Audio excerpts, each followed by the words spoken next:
Ayun guys, so yung YouTube natin guys, pa-plug ko lang ulit hanggang sa magsawa kayo. Hanggang sa may makonsensyang mag-subscribe, lalagay ko lang to ng lalagay. Tapos sa FB page. Ito yung notes. Number 20. So let's say meron tayong point na negative 2,5. And meron tayong equation na y equals negative 3x plus 1.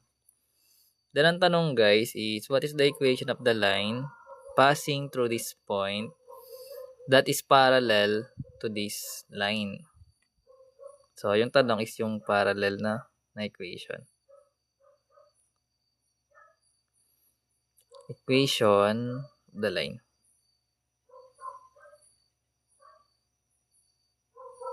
Hindi yan.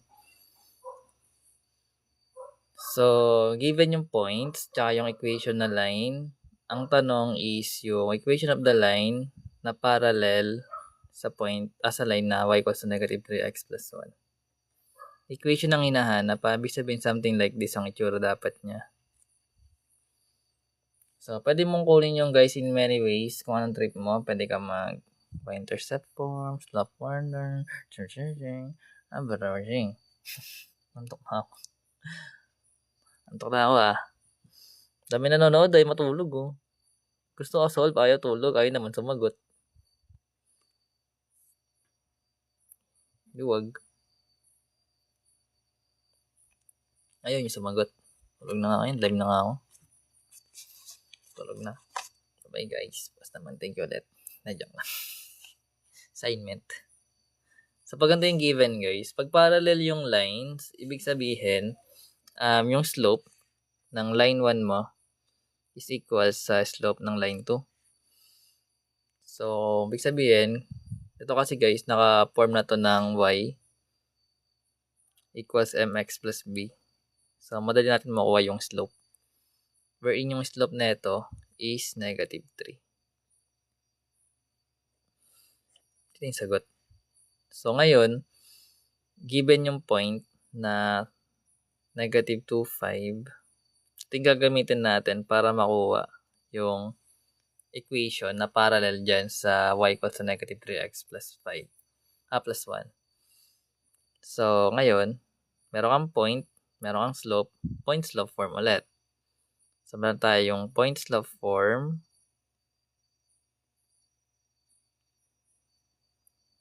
na y equals I minus y sub 1 equals m times x minus x sub 1. Take Sir AJ. So, ngayon, plug lang natin guys yung point as x sub 1, y sub 1 natin. So, magkakaroon tayo ng y minus yung y sub 1 na 5 equals yung slope na negative 3 times yung x minus yung x sub 1 na negative 2. So, ganito na itsura niya. Then, simplify natin. So, meron tayong y minus 5 equals negative 3. Then, yung x natin. Then, negative times negative 2, magiging positive na yun. Okay, thank you, Sir J. So, meron tayong ito, guys. Then, distribute na lang. Then, simplify ulit. So, magkakaroon tayo ng y minus 5. Negative 3 times x, that is negative 3x. Negative 3 times 2 is negative 6. Then, solve for y, add 5 both side. So, matitira is yung y. Then, negative 3x natin. Then, negative 6 plus 5 is magiging negative 1. So, ibig sabihin guys, ito yung parallel sa line na negative 3x plus 1. So, pag same yung slope, parallel yon. Then, kapag reciprocal naman, or negative reciprocal, perpendicular yan.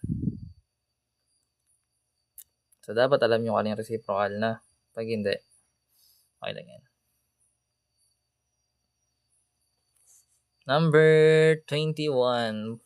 Dami ko nang solve ba. Wait lang to guys. Iba lang yung given. Pero okay lang yan. Na naman kayo magagawa. Live ko naman ito. So, meron tayong matrix B. which is 5, negative 2, 3, tsaka 1. So, kunin natin determinant.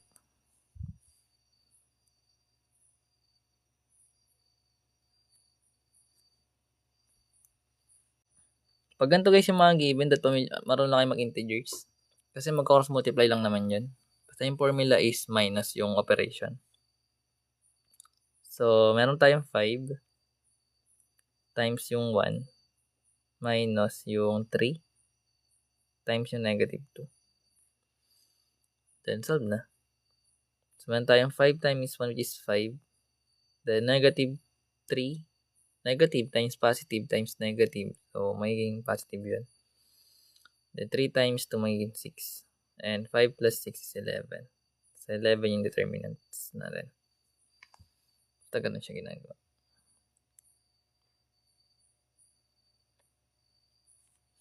Number 21. Tapos na to para makatulog na. Ito, hindi to na pala. Tulog na talaga. Sabi ko 21. Number 21 na pala. So, meron tayong absolute value ng 4x minus 3. Then, less than or equal to 9. Meron tayong absolute value ng 4x minus 3. Less than or equal to 9. So, sabi natin, di ba, na kapag meron tayong less than or equal, lalagyan natin yung 9 tsaka negative 9 sa left side tsaka right side na ng 4x minus 3 natin. So, copy natin yung 4x minus 3.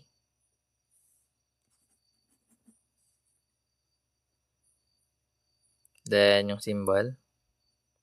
Then, negative 9. Tsaka 9.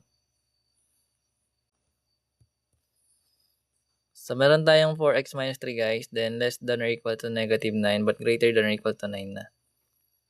Then, tanggalin natin yung constant. Mag plus 3 lang tayo both sides para ma-isolate yung may variable. So, ito magiging 4x na lang. Copy natin yung mga symbols. Then, yung negative 9 plus 3 magiging negative 6 yun. Then, yung 9 plus 3 magiging 12. Then, divide lang both by 4 para makuha natin yung value ng x. Copy yung symbols. So, meron tayong negative 6 over 4. That is negative 3 halves. Kasi divisible sila by 2. As for 12 over 4, magiging 3 yun na positive. So, ito yung magiging sagot natin. Pang college first year ba yan? Yeah. Pwede. Pwedeng oo, pwedeng hindi. Maybe. Version ano yan? Yeah. Version ng ano? Version 3.5? Ha? Ano yung sabi mo, boss? Ako nakakaintindi niya na.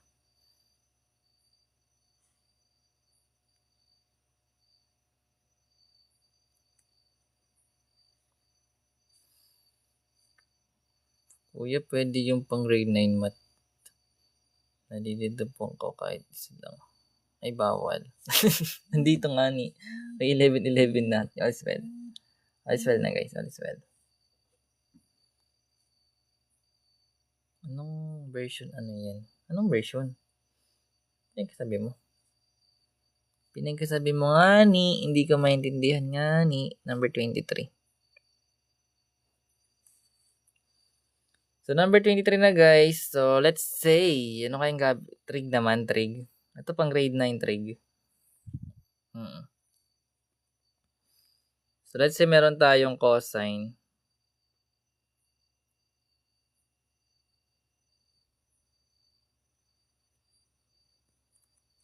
Pares lang naman yan ang pangalan. Ito yung pangalan, no? Pares lang yan. I-search mo lang yan. Doon na yan, eh.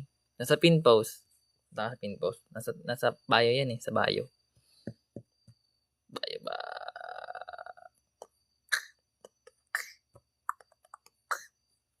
Anyways, gusto nyo ba? Patigil na natin to.